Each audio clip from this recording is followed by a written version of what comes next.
Assalomu alaykum azizlar. Yana bir bora diydorlashib turganimizdan xursandmiz. Yetkazganiga shukr. Va bugun bir mavzu xususida suhbatlashmoqchiman.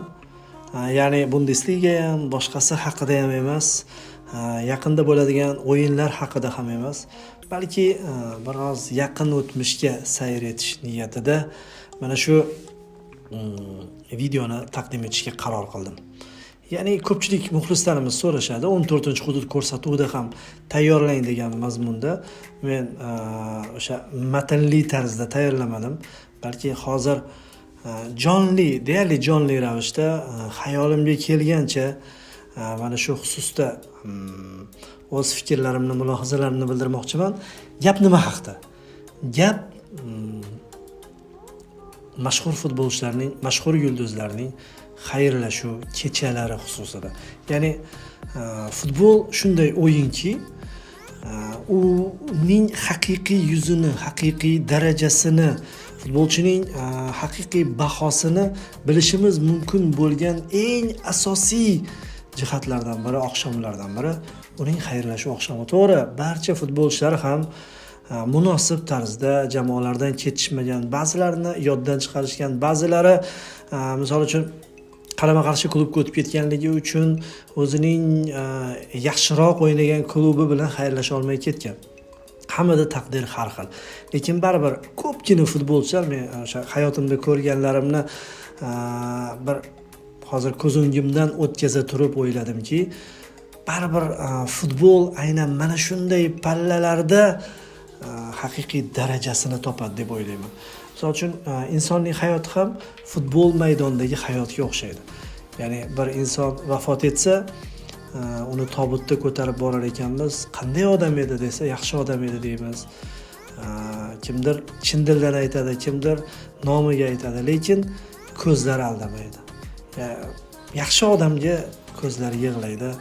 Albatta yaqinlari yig'lashdan tashqari begonalar ham agarda tobutni ko'tarib ketib yig'lab ketishsa yoki bir odamning vafot etganligini eshitib turib ko'zlariga yosh kelsa, demak u inson bejiz yashamagan.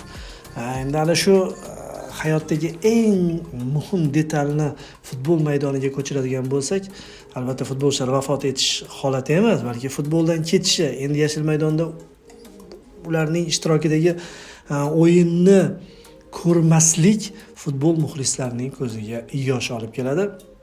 Men o'zi yoshligimdan bu narsaga qiziqardim. 1986-yildan boshlab jahon chempionati bahslarini kuzatishni boshlagan bo'lsam, endi u payti yosh edik. Michel Platinining xayrlashuv oqshomini ko'rgandim, ko'rsatgan o'sha sobiq ittifoq telekanallaridan birida tomosha qilganman va birinchi marotaba futbolchilar mana shunday xayrlashar ekan degan fikrga kelganman. Chunki Platinining xayrlashuv o'yiniga dunyoning mana degan futbolchilari tashrif buyurishgan edi va xayolimda shunday bo'lgan. Endi yoshligimda ham baribir mana shunaqa narsalarga qiziqqanmanki, demak bu yog'iga ham barcha futbolchilar mana shunday xayrlashar ekanda degan fikr o'tgan bolaligimda. Keyinchalik kattardim. Yo'q, Platini kabi xayrlashuvlar kam bo'ldi. Diego Armando Maradonaning xayrlashuv oqshomi ham jahon terma jamoasi ishtirokidagi o'yin bilan bo'lgan. Undan oldinlar keyin o'qib bildik, Lev Yashinning xayrlashuv oqshomida Bobby Charltonlar yoki Eusebio'larning kelib turib o'sha SSR terma jamoasi bilan bahs olib borishgani va sobiq ittifoq terma jamoasi birinchi bo'limda jahon terma jamoasini 2-0 hisobda mag'lub etgani, o'sha o'yinda 41 yoshli Lev Yashin seyflar amalga oshirganligini va bo'limdan keyin boshqa darvozabon tushgach uchrashuv 2-2 bilan yakunlanganini o'sha materiallarda o'qib, gazetalarda o'qib, keyinchalik videolarni ko'rib turib amin bo'ldimki, oldinlari deylik 90-yillargacha mana shunday urf bo'lgan ekan. Va 90-yillardan keyin bu narsa biroz urfdan chiqdi. Jahonda yulduzlar ehtimol ko'payib qolgandir yoki qadriyatlar o'zgargandir va futbolchilarning bir jamoadan boshqa jamoaga o'tishi osonlashib ketdi. Sadoqatli futbolchilar 90-yillardan keyin kamroq yuqoridagi yillarga qaraganda. Balkim shu narsa ham sabab bo'lgandir, lekin katta futbolchilarning mana shu xayrlashuv o'yinlari baribir hali-haligacha e'tiborimni o'ziga tortadi. Nima bo'lar ekan deyman. Hattoki mamlakatimizning ko'zga ko'ringan futbolchilar ishtirokidagi xayrlashuv kechalariga ham atayin tushganman yoki ba'zilarini sharhlaganman. O'sha haligi katta planlarda ko'zda yoshni ko'rgim keladi. Ya'ni futbol epoxasi bilan xayrlashayotgan paytimiz go'yoki ana shu ko'z yoshlar hisobot berayotgandek tasavvur uyg'otadi. Ancha ta'sir qilgan xayrlashuv oqshomlaridan biri Marko van Bastenning xayrlashuvi. Barchasidan farqli.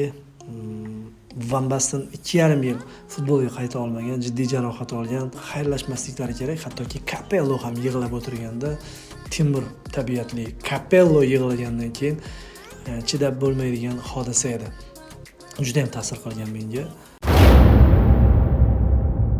Men eng yaxshi ko'radigan o'yinchilarimdan biri Roberto Baggioning xayrlashuv oqshomi ham juda qattiq ta'sir qilgan, chunki Baggio Bresheda o'ynayotgan payt ham uning muxlisi o'laroq o'yinlarini kuzatardim. Diqqat bilan kuzatardim. Terma jamoaga yana chaqirib qolar degan maqsadda ham kuzatardim va o'zi Baggioning personal muxlisi bo'lganligi uchun ham uning o'yinlari deyarli har doim mening e'tiborimda edi. Va Roberto Baggio 14-hudud ko'rsatuvida ham aytib o'tdim. Shunaqa bo'lib qolgan. Brescia hamda Milan jamoalari o'rtasidagi uchrashuv San Sirodagi o'yingohda bo'lib o'tgan va Roberto Baggio ana shu oqshom futbol bilan xayrlashgan. Va endi Baggio ning boshidan qanday kunlar o'tmagan, masalan, Italiya terma jamoasi tarkibida penaltidan ura olmagandan keyin yana penaltiga yaqinlashganligi va 98-yilgi jahon chempionatida Squadra Azzurra tarkibidagi eng yaxshi futbolchi bo'lganligi, 2002-yilga ham rosa harakat qilganligi, lekin bosh murabbiy uni jalb etmaganligi, xullas Baggioning xayrlashuv oqshomida men hech qanday ma'no qidirmaganman, chunki Robi biror bir qaysi klubdan qaysi klubning bir sadoqatli vakili sifatida xayrlashish kerak ediki, bir ko'zga yosh kelsa. Shuning uchun Brescia hamda Milan jamoalari o'rtasidagi uchrashuvda hodisasidan keyin Italiya yig'lagan. Chunki men o'sha payt o'yinni jonli efirda ko'rganman. Cherdansov juda emotsional so'zlari bilan xayrlashgan, futbol to'xtab qolgan boshqa bo'lgan, lekin ertasiga atayin nashrlarni o'qiganman va ana shu nashrlarda Italiyaning boshqa joylarida shu uchrashuvni tomosha qilgan muxlislar ho'ngrab yig'laganliklari yozilgan va parallel ravishda o'shanda adashmasam Juventus ishtirokidagi bir muhim uchrashuv bo'lgan, katta uchrashuv bo'lgan, parallel tushib qolgan. O'shani deyarli hech kim ko'rmagan. Baggioning xayrlashuv uchrashuvi ekanligini ko'pchilik bilganligi uchun Baggio bilan xayrlashib olishgan. Ya'ni stadionda masalan Italiya terma jamoasi, jahon terma jamoasi o'rtasidagi uchrashuvda emas, balki oddiy bir o'yinda xayrlashgan, lekin uning qadrini his qilishganligi uchun Baggio baribir yutib ketgan demoqchiman-da. Misol uchun unga 80 ming muxlis sig'adigan stadionni bo'shatib berishmadi, lekin keyinchalik o'rtoqlik uchrashuvida bo'shatib berishdi-yu. U narsa endi muhim emasdi. Xullas, ana shu o'yin mening qalbimda chuqur iz qoldirgan edi. Italiya futbolchilarining xayrlashuv o'yinlari ancha yurakka yaqin bo'ladi. Buni bilamiz. Francesco Tottining yaqinda Roma ishtirokidagi uchrashuvda so'nggi nutqi yuraklarni larzaga keltirayozgan edi. Ketgisi kelmagan, butun stadion yig'lagan, butun Italiya yig'lagan, tasavvur qilish qiyin. Zayniddin Zidan. Siz hozir o'sha finalni esladingiz-a? Yo'q. Finaldan oldinga o'taman. 2004-yili u terma jamoasi bilan xayrlashgan. O'zi Gretsiya terma jamoasiga boy berilgan uchrashuvdan keyin chidab bo'lmaydigan darajada tanqidlar yog'ilgandan so'ng, ya'ni qaradi deyilgan, boshqa deyilgan, 30 dan oshgandan keyin o'yini orqaga ketdi deyilgan. Realda o'ynab yuravergan va jahon chempionatidan oldin 2006-yilgi mundialdan oldin u Real ishtirokidagi uchrashuvda oxirgi o'yinini o'tkazgan. Muxlislar bilan xayrlashgan, emotsional tarzda o'tgan uchrashuv boshqa bo'lgan va qiziq tomoni o'sha saldan keyin tushib ko'radi. O'sha 2004 bilan 2006 ni orasidagi voqeani aytyapman va tushida o'zining aytishi bo'yicha oldinroq aytganida ko'pchilik kulgan uning ustidan. Tushida bir odam unga o'yna, sening terma jamoangdagi oxirgi o'yin juda ham muhim bo'ladi degan ma'nodagi yaxshi ma'nodagi bashoratni aytgan. Endi tushi bo'lgan va u ana shu tushga tayanib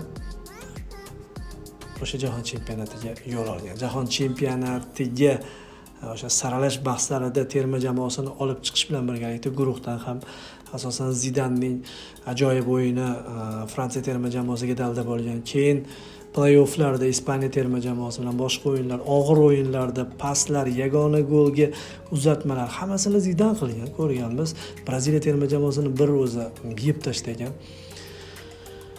Mana shunaqa futbolchi oxirgi o'yinda nima qilganligini bilasiz. Va boshqalardan farqi bor bu xayrlashuvni. Zidan o'zining tabiatiga xos tarzda xayrlashdi.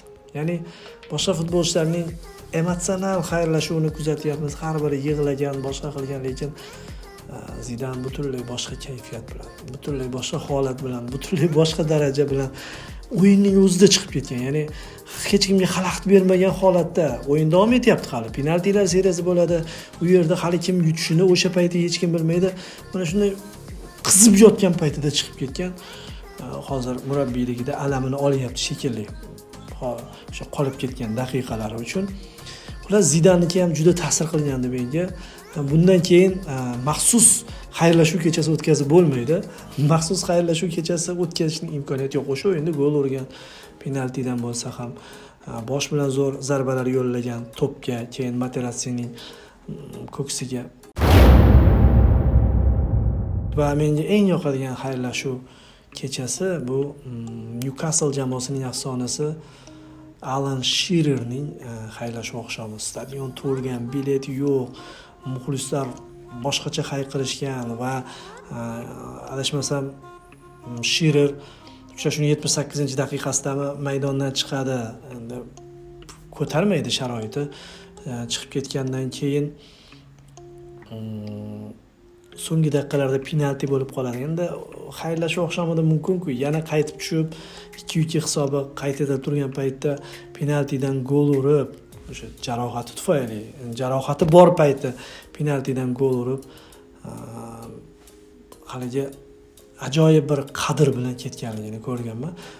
Mana shu Newcastlening munosabati o'zi hammada bo'lishi kerak deb hisoblaganman. Paul Scholesning o'sha Manchester United bilan xayrlashuv oqshomi menga juda ta'sir qilgan edi. Chunki Scholes xabaringiz bor, ketib yana qaytgan va qaytishiga sabab Sir Alex Ferguson uni yana jamoada ko'rgisi kelgan va qiziq tomoni Manchester Unitedni chempion qilib ketgan. Ustozi bilan ketgan. Mana shunaqa emotsional holatlar o'ziga qaratadi-da. Beckhamning xayrlashuv oqshomi juda ta'sir qilgan. PSG dan kelib chiqib aytyapman.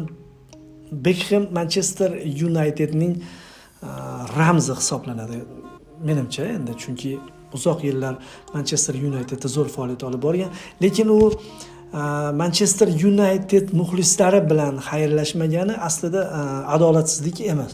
Chunki Uniteddan keyin u ko'p jamoalarda o'ynadi. Realda ancha faoliyat olib bordi. Keyin Milan tarkibida o'ynadi. 38 yoshigacha jarohatlar bilan yursa ham terma jamoaga qaytaman deb rosa harakat qilib yurdi va PSJda misol uchun Beckham hamda PSG Mercedesning qolib ketgan xayrlashuv boshqacha bo'lishi mumkin, ammo Beckhamniki juda ham Madrid jamoasiga bog'liq emas. Mana shunday holatda Beckhamning yig'layotganini ko'rib turib, baribir rozi bo'lganman. Futbol va futbol ahli muxlislar u bilan yuqori darajada xayrlasha olishdi degan bir yupanch kirgan dilga. Shuningdek, juda ta'sir qilgan manzara Angliya Premyer Ligasida ko'p bo'ladi bu narsa.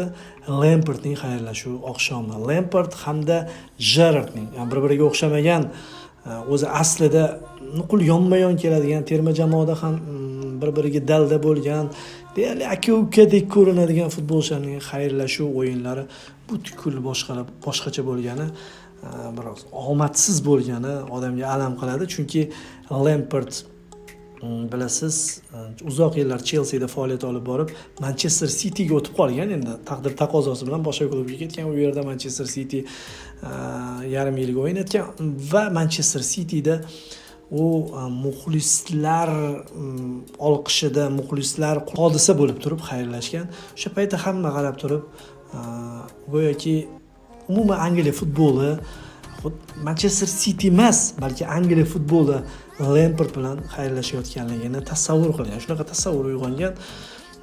U yerda misol uchun KPRning libosi bo'ladimi, Swansea libosi bo'ladimi, farqi yo'q edi. Lamparddek katta siymo bilan Angliya futbol xayrlashayotganligining o'zi futbol uchun yaxshigina hodisa edi. Real sardori oxirgi 20 yillikning afsonasi shubhasiz Madridda. Ana shu futbolchi bilasiz, Mourinho kelgandan keyin Realga go'yoki keraksiz bo'lib qolgan va Raul endi tabiatan toza yigit bo'lgan. Tabiatan misol uchun qizil kartochka olmagan futbolchi, har doim o'z jamoadoshlarini ham, raqib futbolchilarini ham tartibga chorlab yuradigan, janjal qo'zg'amaydigan, hamma hurmat qiladigan, birdek hurmat qiladigan, juda ham bir odobli futbolchi bo'lgan. Uni hamma biladi. Ana shu futbolchining ketishi ham juda odobli kechgan. Ya'ni hech narsa demagan, bir matbuot anjumani o'tkazgan va Perez bilan oddiygina xayrlashib qo'ygan, lekin qalbida katta bir alam bilan ketgan bo'lsa kerak va Schalke 04 ga borib 2 yil to'p surdi, 50 ga yaqin gollar urdi va oq libosda o'ynay olajagligini isbotlagandi o'shanda va turgan gapki Perez muxlislarning tanqidi ta'sir qilganmi yoki o'zi o'ylaganmi, insof qo'zib qolganmi? Raul bilan buni xayrlashib bo'lmaydi. Bo'ldi, ketdi emas. U afsona deb turib, maxsus 2013-yil uchrashuv o'tkazilgan va ana shu o'yinga Realning ajoyib futbolchilari tashrif buyurishgan, narigi tomonda ham iqtidorli futbolchilar bo'lib turgan. Raul o'sha o'yinda gol ham urgan-ku, lekin baribir misol uchun 2 yil o'tib ketgandan keyin ham bunaqa futbolchi bilan stadionda turib, jonli turib muxlislar xayrlashishi kerak degan fikr o'z tasdig'ini topgan. Real bilan parallel ravishda har doim tahlil qilinadigan Barselonada bu masalalar joyiga qo'yilgan va Barselona oxirgi yillari, ayniqsa oxirgi dekadada, mana shu 10 yillikda o'zining katta futbolchilar bilan zo'r xayrlashdi. Xavi bilan xayrlashgan oqshomi yodimda. Xayrlashilgani mayli. Xayrlashilgandan keyin mavsum tugagan-ku, 2 o'yin qolgan. 2 o'yinda maydonga tushishi lozim bo'lgan va ikkitasida u sovrinlar yutgan. 2015-yil Chempionlar Ligasini bosh uzra ko'targan Xavini hali ham unuta olmaymiz. O'zi xayrlashuv shu oxirgi turda maydonga tushgan paytlari shu kiyim almashtirish xonasidan yig'lab borganligini ko'rganmiz videolarda. Keyin uning jamoadoshi o'sha xayrlashuv oqshomida yonida dalda bo'lib turgan, lekin o'zi ketayotganda oldida hech kim qolmagan, stadionda bir o'zi qolib ketgan Iniestaning xayrlashuv oqshomi ham dahshat bo'lgan azizlar. Yodimda va katta bir epoxa ketayotganligini ko'rganmiz. Mana shu dastlab Xavi, keyin Iniestaning xayrlashuvida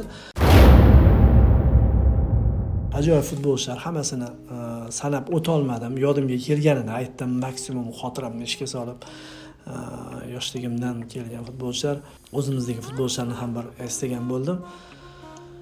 Endi mana shularni hammasini ko'rib turib, 2008-yildan boshlab hozirga davr futbolni ichiga bo'lib turgan mana bu 2 o'g'lon, Messi hamda Ronaldo futbol bilan xayrlashsa nima bo'larkin degan savol paydo bo'lyapti menda.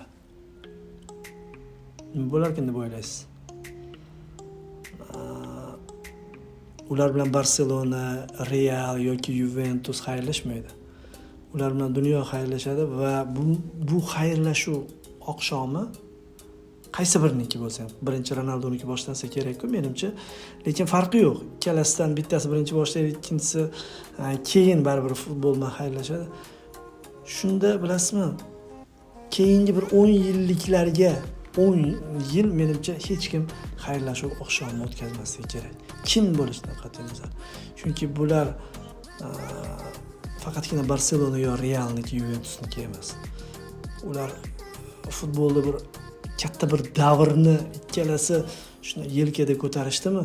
Ular bilan xayrlashuv jahon futboliga juda ham og'ir kechadi va o'sha kuni, o'sha soatda futbol kimdan ayrilganini bilib oladi. Va yuqoridagi hozir rosa eslaganim xayrlashuv oqshomlar hech narsa bo'lmay qoladi. Chunki bular ulardan ancha kattaroq siymolar. Salomat bo'ling azizlar.